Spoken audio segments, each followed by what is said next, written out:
Assalamualaikum warahmatullahi wabarakatuh. Nama saya Kokom Komariah, Prodi PGMI semester 6. Dosen pengampu Ibu Fenty Inayati. Saya membuat video ini untuk memenuhi tugas mata kuliah mengkisah. Apa kabar semuanya? Alhamdulillah, luar biasa, Allahu Akbar. Mudah-mudahan hari ini kita senantiasa diberikan kesehatan oleh Allah Subhanahu wa Ta'ala, baik kesehatan jasmani dan kesehatan rohani. Maka dari itu, kita tiap hari patut untuk bersyukur kepada Allah, karena kita masih diberikan umur panjang, kita masih diberikan untuk bisa beraktivitas. Maka dari itu, jangan lupa ya untuk selalu bersyukur kepada Allah Subhanahu wa Ta'ala. Maka dari itu, dalam wabah ini mudah-mudahan Allah melindungi kita dari wabah virus corona.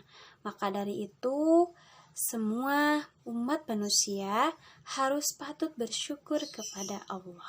Karena orang yang selalu bersyukur, maka Allah akan beri kenikmatan untuknya. Saya di sini akan mengkisahkan Nabi yang bisa berbicara dengan golongan hewan dan menguasai bahasa binatang. Siapakah ya Nabi tersebut? Penasaran kan? Yuk kita simak kisahnya. Kisah Nabi Sulaiman. Nabi Sulaiman adalah seorang raja yang penuh kewibawaan. Kerajaannya yang begitu luas dan megah. Ia dikarunia Allah mukjizat yang tidak dimiliki oleh nabi-nabi yang lain, yaitu bisa berbicara dengan golongan hewan atau menguasai bahasa hewan. Suatu ketika, Nabi Sulaiman dipertemukan dengan Ratu Bilqis yang menyembah matahari beserta pengikut kerajaan Saba. Akankah dalam pertemuan Nabi Sulaiman membuat Ratu Bilqis menyembah kepada Allah? Simak kisahnya. Nabi Sulaiman mengadakan pertemuan besar. Namun, burung hudhud tidak ada dalam pertemuan itu. Lalu Nabi Sulaiman, "Di manakah burung hudhud itu? Kenapa dia tidak kelihatan?" "Maaf Baginda, kami tidak tahu. Padahal dia punya tugas penting," sambil menahan marah. "Semoga burung hudhud segera datang Baginda," sambil menunduk. Tiba-tiba burung hudhud datang dengan napas yang tersengal-sengal.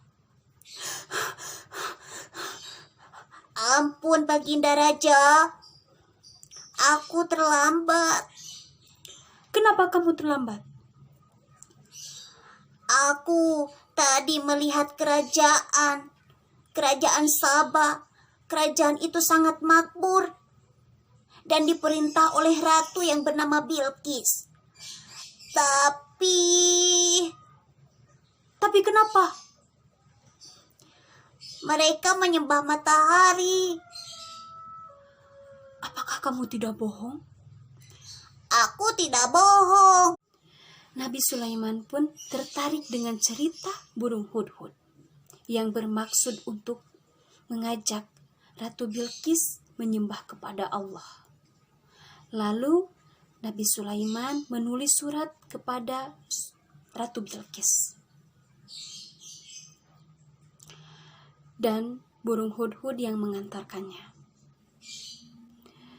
Di kerajaan kaum Saba,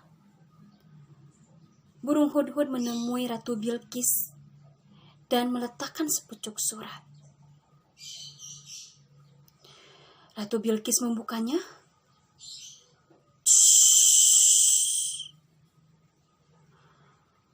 "Dengan nama Allah yang Maha Pemurah lagi Maha Penyayang,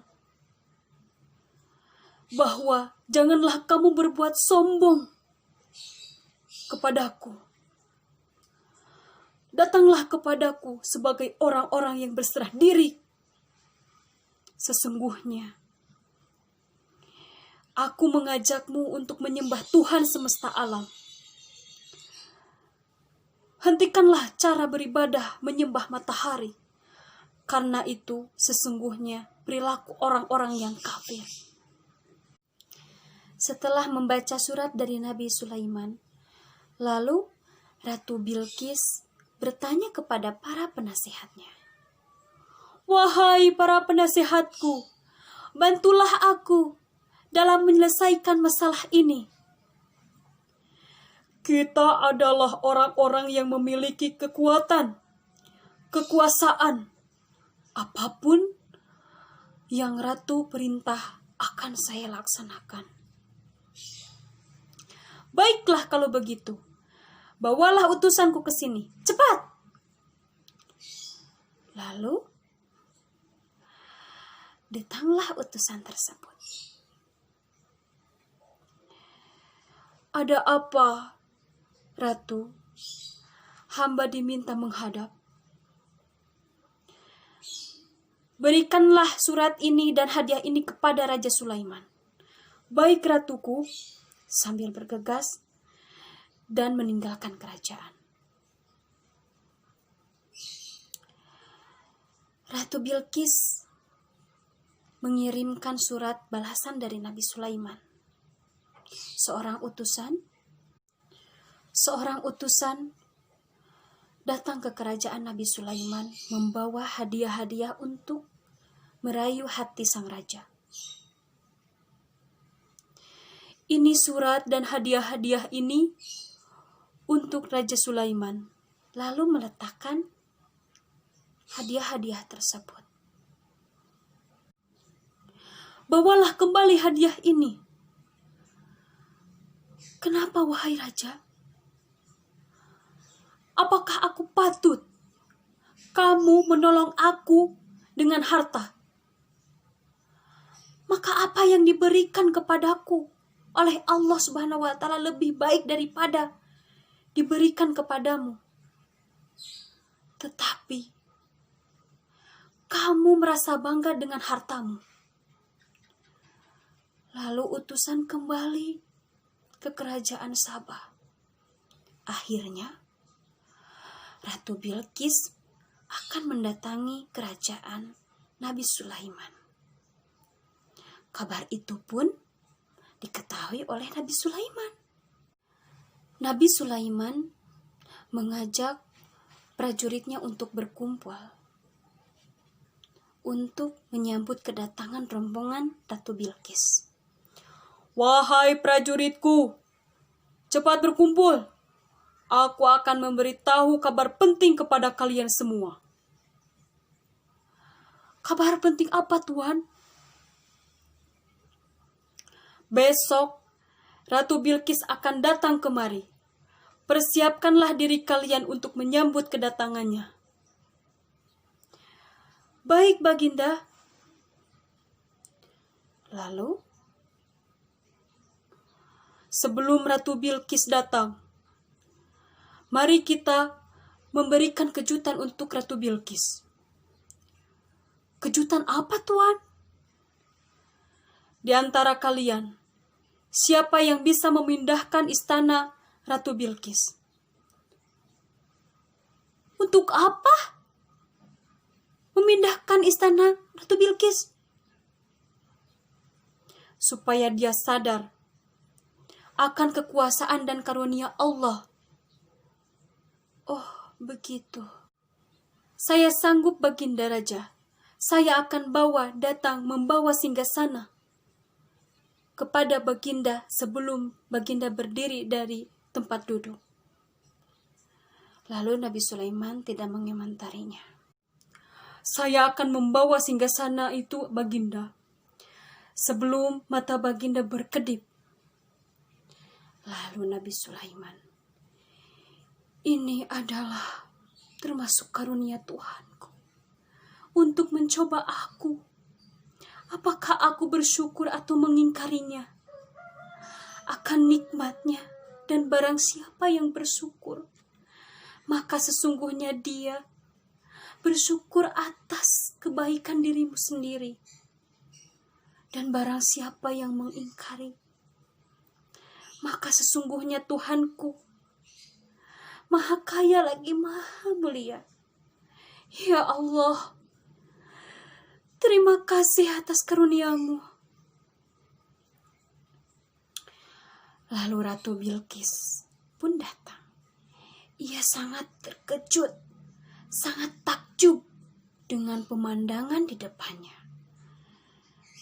Istananya di sana mirip sekali dengan yang ia miliki.